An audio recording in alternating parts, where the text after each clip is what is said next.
छाते पर हाथ रख कर ये कलिमात पढ़ लो, इंशाअल्लाह आपका दुश्मन आपसे माफ़ी मांगने पर मजबूर हो जाएगा। वो हमेशा के लिए आपसे दुश्मनी ख़त्म कर देगा, आपसे सुलह करने की कोशिश करेगा।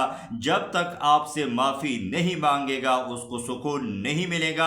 आपने करना ये है कि आपने तिन्हाई में बैठकर अपना दायां हाथ अपने माथे पर रखना है और ये कलिमात आपने पढ़ना है। जो भी अमल करना चाहता है वो कमेंट्स बॉक्स में एक मरतबा सुबहान अल्लाह लिखे, मेरे इस अकाउंट को फॉलो करे, वीडियो को सदका जारिया समझकर आगे ज़्यादा से ज़्यादा शेयर करें। तमाम रूहानी मसाइल के हल के लिए आप हमारे साथ व्हाट्सएप पर राबिता करें। ये कलिमात आपने पढ़ना है, या बदी अस्समावाति वल अर्द 3 मरतबा पढ़नी है। अव्वल व आखिर आपने दुरूद शरीफ पढ़ना है, फिर आपने अपने हाथ को नीचे लाना है, 3 मरतबा अपने दुश्मन का नाम लेना है, अपने हथेली पर फूंक मारनी है, रोजाना यह अमल करना है। इंशाअल्लाह आप देखेंगे कि चंद दिनों के अंदर दुश्मनी दोस्ती में तब्दील हो जाएगी।